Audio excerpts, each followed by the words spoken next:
Ano mo? Hindi na.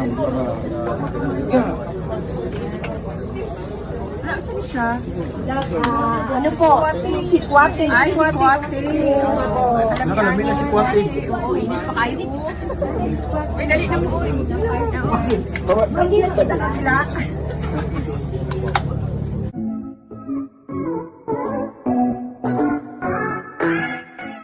Jinky at Manny Pacquiao bumili nga ba ng isang bundok sa Jensan? Binisita ng mag-asawa ang bundok kung saan kasama nila ang kanilang mga crew. Nakakatuwa at napakaganda ng view ng napili nilang bundok. Sabi nga ni Jinky, mamumundok nga sila. Panoorin at kung hindi pa nakasubscribe, don't forget to click subscribe and hit the notification bell to keep you updated. Naghahanda na nga ba ang mag-asawa sa kanilang pagtanda at sa kanilang retirement?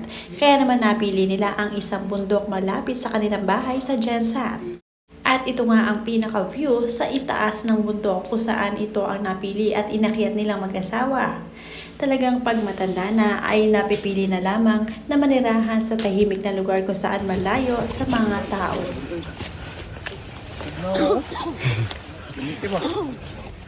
Pulo na sir. Tikas. Sika ulo ba? Kalsada naman eh.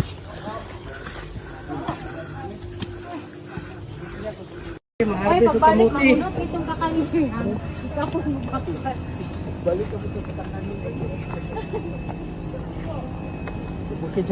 Talagang ini-invest na maayos ni Jinky at Manny ang kanilang perang pinagpaguran. Dinadala nila ito sa mga properties at pagtatayo ng kanilang mga business. At this time ay para naman sa kanilang retirement na mag-asawa dahil darating ang panahon na silang dalawa na lamang ang mamumuhay. Kaya naman mas pinili nila sa tahimik na lugar. Spotted naman din si Mr. Manny Pacquiao na napaka-sweet sa kanyang misis na si Jinky. Lagi na lang kasi siyang nakahawak sa kamay ng asawa at lagi inaalalayan ito. Kaya naman marami ang kinikilig na netizen sa mag-asawang ito. Nakakatuwa ang pagiging sweet ni Mr. Manny Pacquiao, napaka-gentleman niya sa kanyang misis na si Jinky. Ano man ang mangyari ay palagi siya nakahawak sa kamay ng misis. Lagi inaalalayan.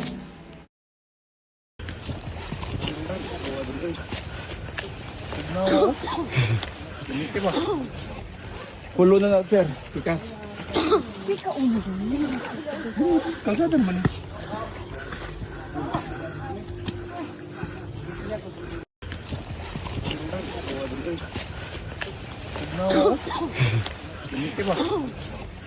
Pulo na sir. Tikas. Sika ulo ba? Kalsada naman eh. Hindi naman maarte itong si Jinky Pacquiao dahil nga sa pag-akyat sa bundok ay hindi na nga siya nagsuot ng kung ano-ano pang gear. Kaya naman kahit nakatsinelas lamang ay kaya niyang umakyat sa bundok at naka-short. Walang arte-arte dahil dito sila sanay ni Mr. Manny Pacquiao, sanay sila sa hirap kahit nagaano man silang kayaman ngayon. At pagdating nga sa itaas ng bundok ay nakahinga na nga ng maluwag ang mag-asawa. At dito nga ay nagpahinga pa nga sila at nagkapi-kapi pa kasama ang kanilang lahat ng crew. Ano mo? Hindi na. Saan siya? Ano po? Si Kwate. Ay, si Kwate. Nakalami na si Kwate. Oo, init pa kayo dito. Uy, dali na po. Hindi na kita kakila.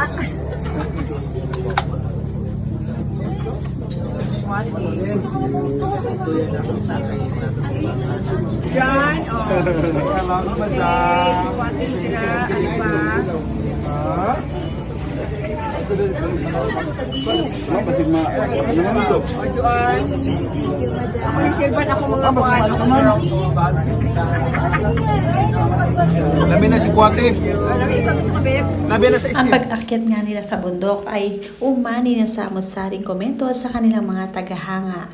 Nakakatuwa ang sabi nga dito ni Nakao or else she. Anong problema nyo mga madam and sir? Wala na kayong pakialam kung anong gagawin nila kasi pinaghirapan nila yun. Hindi ninakaw sa kaba ng bayan para igastos sa pagpapaganda at iba pa ang inggit pikit.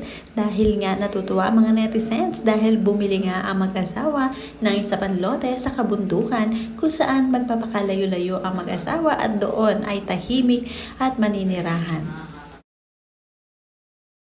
Ang bundok nga na raw ito na sa Jensan ay dinarayo ng mga netizens kung saan talaga namang napakaganda at talagang breathtaking. Sabi nga dito ni Haya Lens, kay ganda ng view dyan sa Tibolok. Dinarayo na iyan ng mga turista dyan ngayon. Malamig dyan sa place na yan. At marami nga rin nakapansin sa kasuotan ni Jinky na sana nga daw ay nagpantalon ito si Jinky dahil nga marami nga ang sukal at madamo nga dito. Makatirin kaya naman pero hindi iniinda ito ni Jinky Pacquiao dahil kaya naman niyang magpabelo. Matapos nga nilang umakyat sa bundok ngayong linggo, ay hindi naman nakakalimutan ng mag-asawang Pacquiao ang umaten sa church regularly. Kaya naman natutuwa ang mga netizens dahil nga bukod sa mapagmahal na asawa ito si Mr. Manny Pacquiao, ay inililid pa niya ang kanyang pamilya malapit sa Diyos. Kaya naman linggo-linggo, ang nagiging routine nila talaga ay pumunta sa simbahan kasama ang buong pamilya. Mao na po niya mo sudan karong Sunday. Ito, ginamos o, lami kayo o. May kamatis, may ano. O, partner ani. Kanang kuan. Sa ganin siya, kanang, ano, Tangko nga na ikon. Kanang Okra. inatang kong murag dahon sa kuan. Kamuti taps. Lami. O, diba? Tapos, tinulang manok, native. Ang wala lang. Nara, oo. Wala na ako na saw-saw. Ira siya sa ginamos. Ginamos nga na ikuan. Lami. Yeah, paligid mawala ng sabang saging. Wala ako na saw-saw. Nga na ta, panig Kaon ito. ka. Happy Sunday. Ito nga ang sitwasyon kung saan nakarating na nga sila sa kanilang church. Nakakatuwa at laging presence ang mag-asawang Jinky kasama na rin ang kanilang buong pamilya. Ganito nga ang gawain ngayon sa kanilang church.